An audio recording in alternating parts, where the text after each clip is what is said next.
ये आकाशवाणी का कलबुर्गी केंद्र है।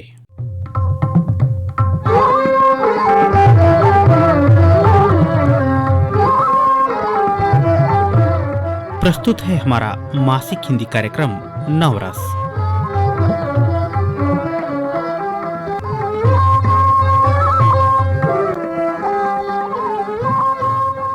सभी श्रोताओं को आपका रेडियो दोस्त गोविंदराव एन राठौड़ का सादर प्रणाम। दोस्तों, आज इस कार्यक्रम में विश्व पर्यावरण दिवस के अवसर पर एक कदम पर्यावरण की सुरक्षा की ओर इस विषय को साझा करेंगे कलबुर्गी केंद्रीय विश्वविद्यालय के उपकुल सचिव डॉक्टर रविंद्रनाथ पंडित। महिमा माँ भवानी की इस विषय पर बातें करेंगे अमित राठौड़। पर्यावरण दिवस सार्वजनिक पहुंच के लिए एक वैश्विक मंच है जिसमें सालाना 143 से अधिक देशों की भागीदारी होती है।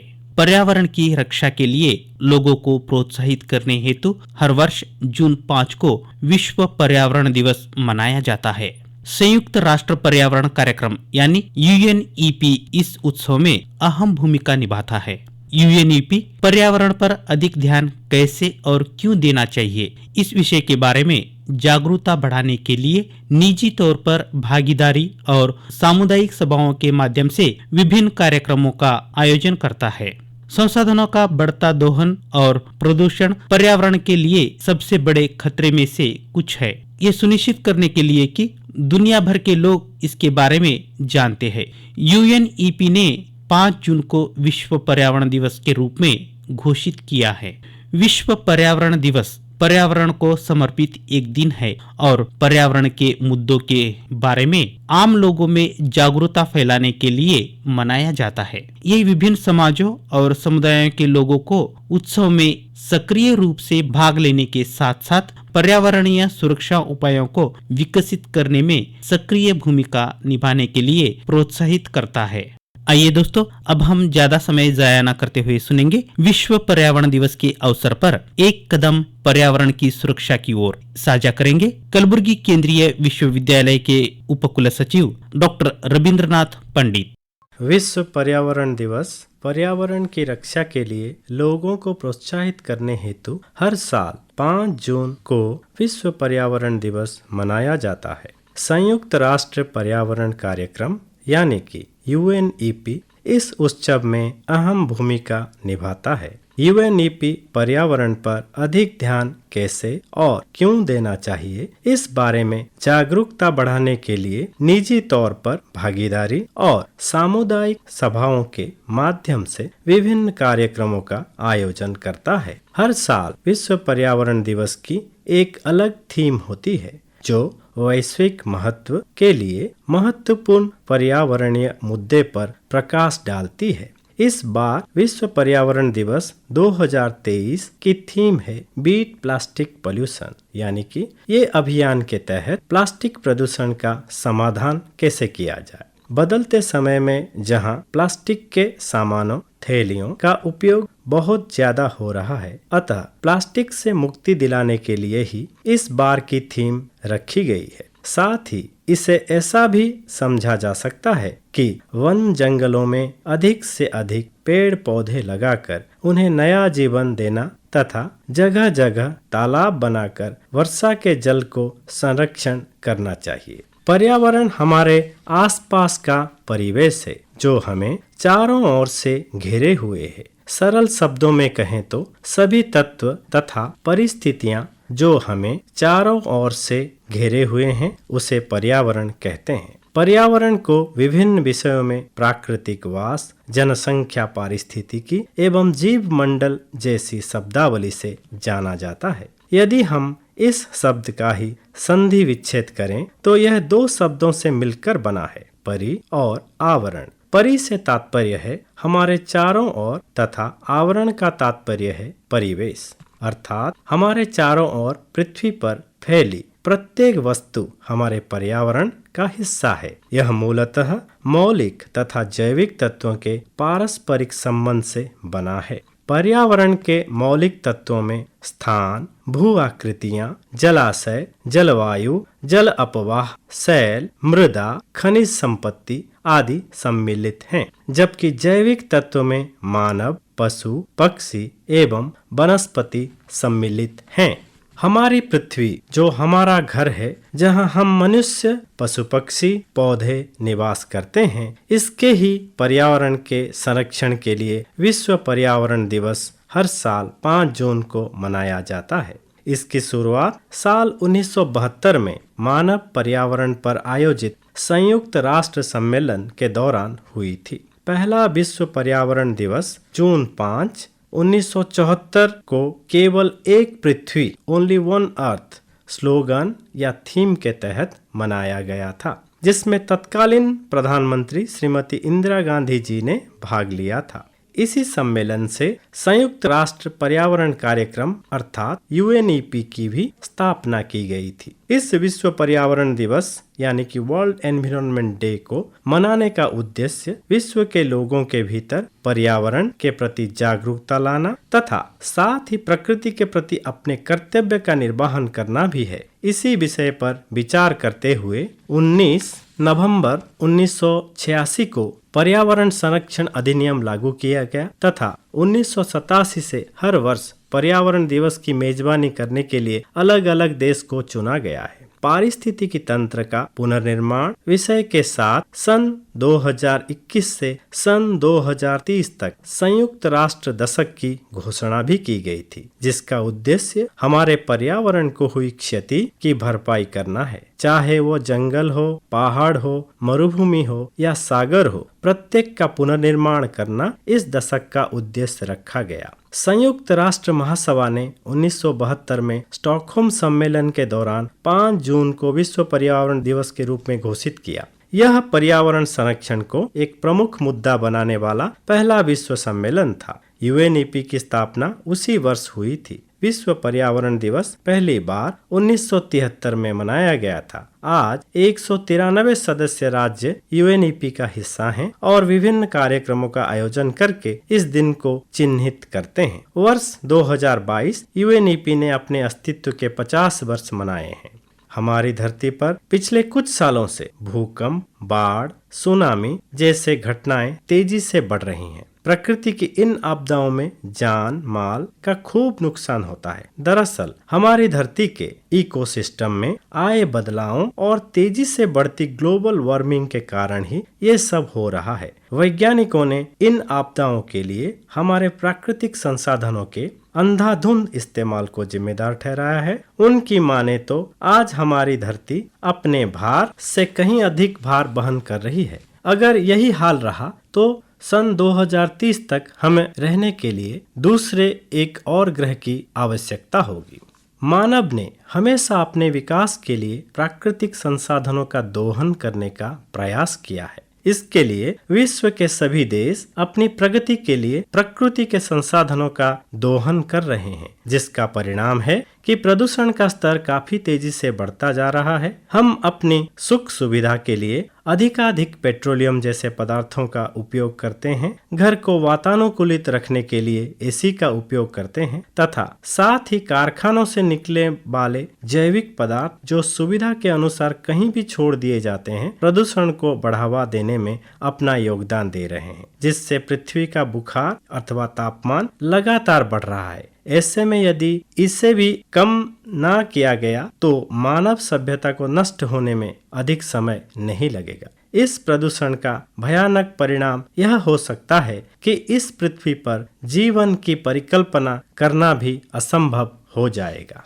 इस विषय की गंभीरता बेहद चिंताजनक है। यदि इस पर अभी भी गंभीरता से विचार नहीं किया गया तो मानव जाति का पृथ्वी पर जीवित रहना ही मुश्किल हो जाएगा। ग्लोबल वार्मिंग के कारण लगातार ग्लेशियर पिघल रहे हैं, जिसकी वजह से समुद्र में जल का स्तर बढ़ रहा है। यदि ऐसे ही चलता रहा तो कुछ समय पश्चात धरती के ज्यादातर शहर जलमग्न हो जाएंगे। 5 जून को पूरी दुनिया में पर्यावरण से जुड़ी अनेक गतिविधियों का आयोजन किया जाता है। पर्यावरण सुरक्षा के उपायों को लागू करने के लिए हर उम्र के लोगों को प्रोत्साहित किया जाता है। पेड़ पौधे लगाना, साफ सफाई अभियान, रिसाइकलिंग, सौर ऊर्जा, बायोगैस, बायो खाद, CNG वाले वाहनों का इस्तेमाल, रेन वाटर हार्वेस्टिंग जैसी तकनीक अपनाने पर बल दिया जाता है। सड़क रैलियां, नुक्कड़ नाटक या बैनरों के जरिए ही नहीं बल्कि SMS, फेसबुक, ट्विटर, ईमेल आदि सोशल मीडिया के उपकरणों के द्वारा भी लोगों को जागरूक किया जाता है। बच्चों के लिए पेंटिंग, वाद विवाद, निबंध लेखन जैसी राष्ट्रीय अंतर्राष्ट्रीय स्तर पर प्रतियोगिताएं आयोजित की जाती हैं और जो इनमें शामिल नहीं हो पाते वे घर बैठे ही UNEP की वेबसाइट पर जाकर या खुद से यह प्रॉमिस करते हैं कि भविष्य में वो कम से कम अपने घर और आसपास के पर्यावरण को स्वस्थ बनाने का प्रयास करेंगे। सन 2018 में विश्व पर्यावरण दिवस के 45वें उत्सव का आयोजन भारत में प्लास्टिक प्रदूषण को हराएं यानी कि बीट प्लास्टिक पोल्यूशन के थीम पर हुआ था। इस विषय के तहत इस दिन लगभग 6000 लोग मुंबई के वर्सोवा बीच पर पृथ्वी के संयुक्त राष्ट्र पर्यावरण चैंपियन अफरोज शाह से जुड़ने के लिए समुद्र तट पर इकट्ठे हुए और उन्होंने 90,000 किलोग्राम से अधिक प्लास्टिक एकत्र किया। पर्यावरण की रक्षा के लिए आम जनता की भागीदारी भी बेहद आवश्यक है।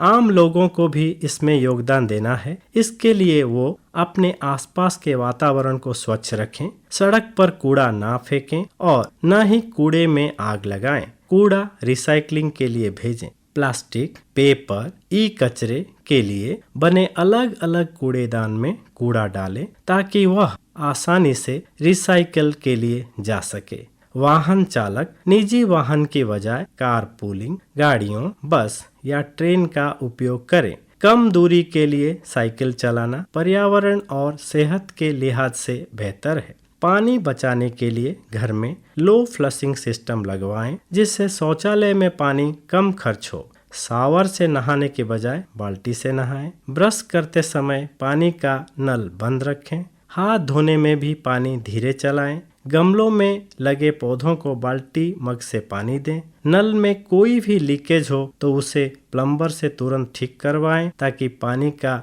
नुकसान ना हो। नदी, तालाब जैसे जल स्रोतों के पास कूड़ा ना डालें। यह कूड़ा नदी में जाकर पानी को गंदा करता है। घर की छत पर या बाहर आंगन में टब रखकर बारिश का पानी का जमा करें। इसे फिल्टर करें, फिर से इस्तेमाल करने में उपयोग करें। पर्यावरण प्रदूषण के संबंध में विश्व की चिंता 20वीं सदी में बढ़ गई। 30 जुलाई 1968 को मानव द्वारा उत्पन्न पर्यावरण की समस्या विषय पर संयुक्त राष्ट्र की सामाजिक और आर्थिक परिषद ने एक प्रस्ताव पारित किया तथा एक सम्मेलन का आयोजन किया गया जिसमें कहा गया आधुनिक वैज्ञानिक एवं तकनीकी विकास के परिप्रेक्ष्य में मानव तथा उस पर्यावरण के मध्य संबंधों में विकट परिवर्तन हुआ है। सामान्य सभा ने इसमें संज्ञानता प्रकट की तथा कहा कि वैज्ञानिकों तथा तकनीकी विकास ने असीमित अवसरों को जन्म दिया है। यदि इन अवसरों का प्रयोग नियंत्रित रूप से नहीं किया गया तो हमें भयंकर समस्याओं का सामना करना पड़ सकता है। इस सम्मेलन में संयुक्त राष्ट्र ने पर्यावरण प्रदूषण, जल प्रदूषण, क्षरण तथा भूमि के विनष्टीकरण के अन्य प्रारूप, ध्वनि प्रदूषण, अपशिष्ट तथा कीटनाशकों के प्रभावों पर भी विचार किया। भारत सरकार द्वारा भी पर्यावरण संरक्षण के लिए बहुत महत्वपूर्ण कदम उठाए गए हैं। भारत सरकार ने राष्ट्रीय वनीकरण कार्यक्रम की शुरुआत की है जिसके अंतर्गत पूरे देश में वनों के आसपास के क्षेत्र में पुनर्वास तथा वन रोपण का कार्य युद्ध स्तर पर किया जाएगा। हरित भारत राष्ट्रीय मिशन जलवायु परिवर्तन के लिए कार्य योजना है जिसमें जलवायु परिवर्तन को जलवायु अनुकूलन में परिवर्तित करना तथा इसकी समन रणनीति के रूप में अधिक से अधिक वृक्षों को लगाना है। राष्ट्रीय जैव विविधता कार्य योजना के अंतर्गत प्राकृतिक आवासों के क्षरण तथा हानि में कमी लाने के लिए नीतियों का कार्यान्वयन करना है। विश्व पर्यावरण दिवस की स्थापना इस ग्रह से सभी पर्यावरणीय मुद्दों को हटाने और इसे वास्तव में एक सुंदर ग्रह बनाने के लिए विभिन्न योजनाओं, एजेंडे और उद्देश्यों के साथ की गई थी। पर्यावरणीय समस्याओं पर ध्यान केंद्रित करते हुए लोगों को पर्यावरणीय मुद्दों से रूबरू कराने के लिए इस विशेष आयोजन को स्थापित करना आवश्यक था। इस विश्व पर्यावरण दिवस के उत्सव के पीछे मुख्य एजेंडा एक सुंदर दुनिया का निर्माण करना है जो विभिन्न प्रकार के प्रदूषण और प्राकृतिक संसाधनों की कमी से मुक्त हो। प्लास्टिक पर प्रतिबंध लगाने, वन्य जीवों को बचाने, अधिक पेड़ लगाने, पुनर्चक्रण जैसे कुछ कदमों से बेहतर पर्यावरण हो सकता है। प्रत्येक व्यक्ति को अपनी गतिविधियों के प्रति सचेत रहना होगा, सजाग रहना होगा, अपने आसपास के वातावरण को स्वच्छ और स्वस्थ रखने का प्रयास करना होगा। हमें अपने प्राकृतिक संसाधनों की रक्षा के लिए कुशलता से काम करना चाहिए और उनका कुशलता पूर्वक और सावधानी से उपयोग करना चाहिए। आइए हम आज इस विश्व पर्यावरण दिवस के अवसर पर सभी एक प्रण लें कि हम जितना हो सके हमसे, जैसे बूंद बूंद से गागर बनता, तो उसी हिसाब से हम सभी अपना अपना छोटा छोटा प्रयास दें और हमारे जो विश्व परिसर है, जो सभी के धरोहर है, हम इसको बचाने का प्रयास करें। धन्यवाद। विश्व पर्यावरण दिवस के अवसर पर अभी आप सुन रहे थे एक कदम पर्यावरण की सुरक्षा की ओर। साझा कर रहे थे कलबुर्गी केंद्रीय विश्वविद्यालय के उपकुल सचिव डॉक्टर रविंद्रनाथ पंडित। शिव को भव भी कहा जाता है और भव की पत्नी अर्थात पार्वती को भवानी कहा जाता है। पार्वती की आदि शक्ति के रूप में उपासना की जाती है, जो कि बुराइयों से लड़ने के लिए आवश्यक होती है। माँ भवानी की मुख मुद्रा में विकरालता नजर आती है।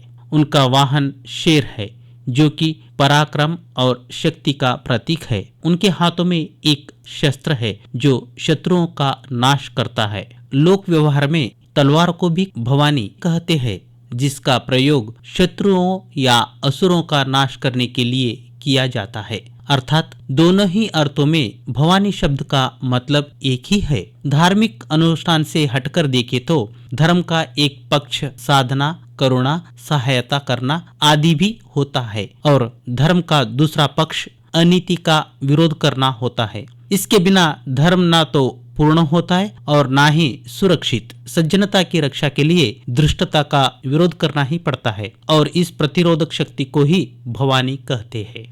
अब हम सुनेंगे महिमा माँ भवानी की। इसे प्रस्तुत कर रहे हैं अमित राठौड़। भारतवर्ष में प्राचीन काल से ही उत्सव और त्योहारों की परंपरा रही है। इसमें विभिन्न धर्म और संस्कृतियों के लोग रहते हैं। इस प्रकार यहाँ कई धार्मिक त्योहार मनाए जाते हैं। उत्सव धर्म का एक विभिन्न अंग है।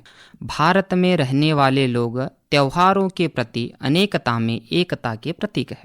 प्राचीन काल के त्योहार आज भी निरंतर अपने परंपरा के अंतर्गत दिखाई पड़ती है।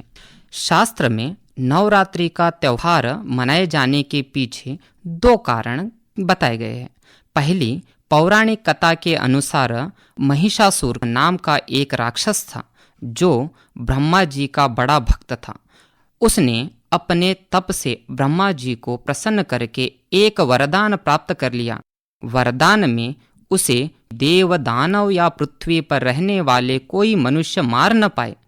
वरदान प्राप्त करते ही वह बहुत निर्दयी हो गया और तीनों लोक में आतंक मचाने लगा।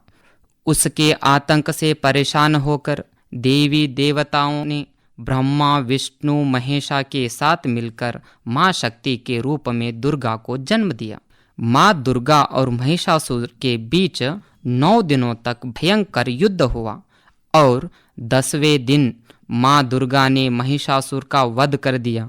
इस दिनों को अच्छाई पर बुराई का जीत के रूप में मनाया जाता है। दूसरी कथा के अनुसार भगवान राम ने लंका पर आक्रमण करने से पहले और रावण के संग युद्ध में जीत के लिए शक्ति की देवी माँ भगवती की आराधना थी। 10वें दिन भगवान राम ने लंका नरेश रावण को युद्ध में हराकर वध कर लंका पर विजय प्राप्त किया। भारतीय हिंदू समाज में जितने पर्व और उत्सव मनाए जाते हैं उनमें नवरात्रि का विशिष्ट स्थान है। नवरात्र शक्ति की उपासना का पर्व है। शक्ति ही विश्व का सृजन करती है, शक्ति ही उसका संचालन करती है, शक्ति ही उसका संहार करती है। इस प्रकार शक्ति ही सब कुछ है। शक्ति ब्रह्मा की सक्रिय अवस्था है। ब्रह्मा की क्रिया का नाम ही शक्ति है। जिस प्रकार उष्णता अग्नि से सर्वथा विभिन्न है, उसी प्रकार शक्ति से ब्रह्मा विभिन्न है। माया, महामाया आदि शक्ति के पर्यायवाची है। महालक्ष्मी, महासरस्वती और महाकाली शक्ति के 3 व्यक्त स्वरूप है। नवरात्र पर्व पर शक्ति के इन्हीं व्यक्त स्वरूपों की उपासना की जाती है। हमारे देश में नवरात्र पर्व वर्ष में 2 बार मनाया जाता है। नवरात्र का पहला पर्व चैत्र मास में मनाया जाता है।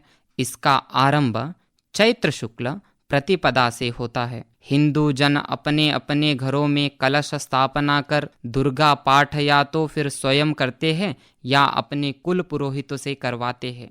नवरात्र का दूसरा पर्व अश्विन मास में मनाया जाता है। इसका आरंभ अश्विन मास के शुक्ल पक्ष की प्रतिपदा से होता है।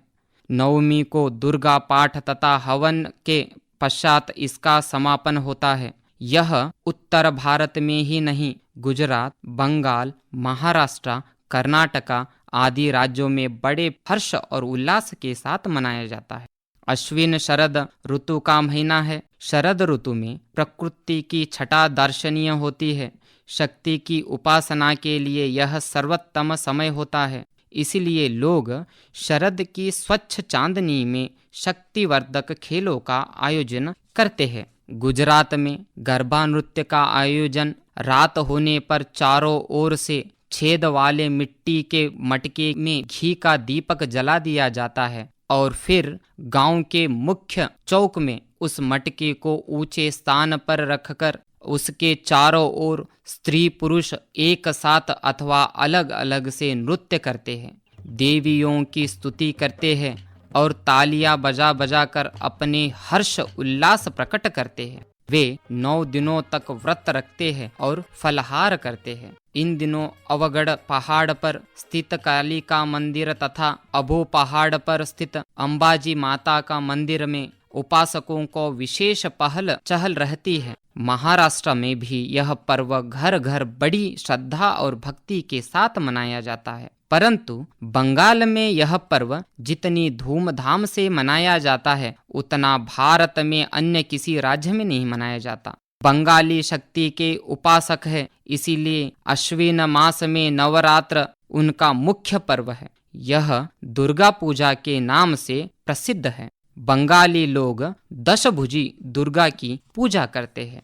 दशभुजी दुर्गा की छोटी बड़ी मूर्तियां प्रत्येक घर में ही नहीं, सार्वजनिक स्थानों में भी सजाई जाती है। माँ काली की स्तुति से बंगाल में गांव और नगर गूंज उठते हैं। अनेक प्रकार के मनोरंजक कार्यक्रम आयोजित होते हैं और भजन कीर्तन तथा विभिन्न प्रकार के वाद्यों और मधुर स्वरों से सारा बंगाल निनादित हो उठता है। दिन रात दर्शकों और उपासकों की भीड़ लगी रहती है। नए नए रंग बिरंगे वस्त्रों में बंगाली स्त्री, पुरुष तथा बाल वृद्ध प्रफुल्लित हो दिखाई पड़ते हैं। वे एक दूसरे से मिलकर अपनी शुभकामनाएं प्रकट करते हैं। कोलकाता में स्थित महाकाली मंदिर बनावट विशेष दर्शनीय होती है। श्रद्धालुओं बड़ी दूर दूर से आकर महाकाली का दर्शन करते हैं। 8 दिनों तक प्रत्येक बंगाली दुर्गा पूजा का कार्यक्रम में इतना तन्मय रहता है कि उसे बाहरी दुनिया की कुछ खबर नहीं रहती। अष्टमी के दिन हवन होता है। दशमी के दिन दुर्गा जी की बड़ी बड़ी मूर्तियां बाजे गाजे के साथ समारोह पूर्वक निकाली जाती है और पवित्र जल में उसका विसर्जन किया जाता है। नवरात्र का पर्व हमें सिखाता है, प्रयत्न करो, पुरुषार्थ करो, परिश्रम करो, तप करो और तुम्हारे भीतर शक्ति का जो भंडार है उसे खोल दे। हमारे देश में नवरात्रि पूजा अपना एक खास स्थान रखता है। नवरात्र को हिंदी में नवरातो भी कहा जाता है। शक्ति और उपासना का पर्व शारदीय नवरात्र 9वीं तक 9 तिथि, 9 नक्षत्र, 9 शक्तियों की नवधा भक्ति के साथ सनातन काल से मनाया जाता है। अपने पहले स्वरूप में माँ शैलीपुत्री के नाम से जानी जाती है। ये नवदुर्गाओं में प्रथम दुर्गा है। पर्वतराज हिमालय के घर पुत्री रूप में जन्म लेने के कारण इसका नाम शैलीपुत्री पड़ा। इसकी पूजा में चंद्रमा से संबंधित होती है।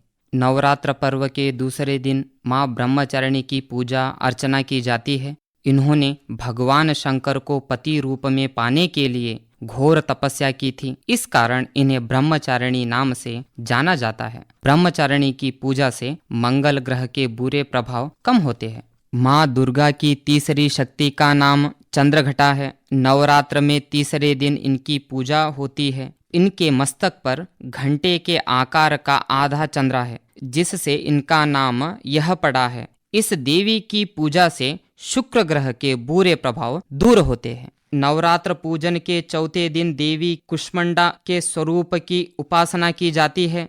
इनका मानना है कि अपनी हल्की हंसी से ब्रह्मांड को उत्पन्न किया था। नवरात्र का 5वां दिन स्कंद माता की पूजा का दिन होता है। माना जाता है कि इनकी कृपा से मूर्ख भी ज्ञानी हो जाता है। स्कंद कुमार कार्तिकेय की माता होने के कारण इन्हें स्कंद माता नाम से जाना जाता है। ये बुध ग्रह के बुरे प्रभाव को कम करती है। माँ दुर्गा के छठे स्वरूप का नाम कात्यायनी है। इनकी उपासना से भक्तों को आसानी से धन, धर्म, काम और मोक्ष की प्राप्ति होती है। दुर्गा पूजा के 7वें दिन माँ कालरात्रि की उपासना की जाती है। कालरात्रि की पूजा करने से ब्रह्मांड की सारी सिद्धियों के दरवाजे खुल जाते हैं और सभी असुरी शक्तियों का नाश होता है। माँ दुर्गा की 8वीं शक्ति का नाम महागौरी है।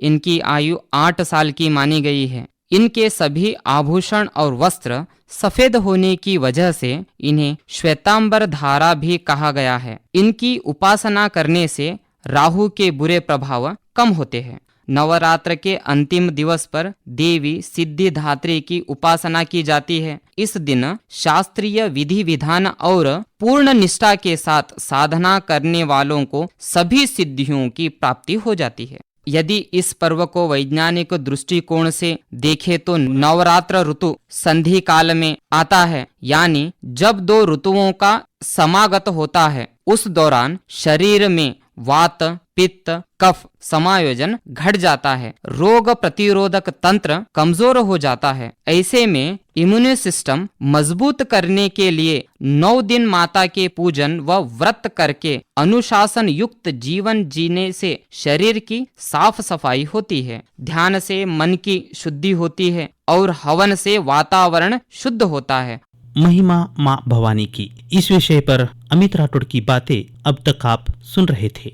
इसके साथ ही आज का हमारा ये मासिक हिंदी कार्यक्रम नवरस समाप्त होता है। निर्माण सहयोगता गोविंदराव एन राठौड़ का और इस कार्यक्रम के निर्माता थे सोमशेखर एस रूड़ी।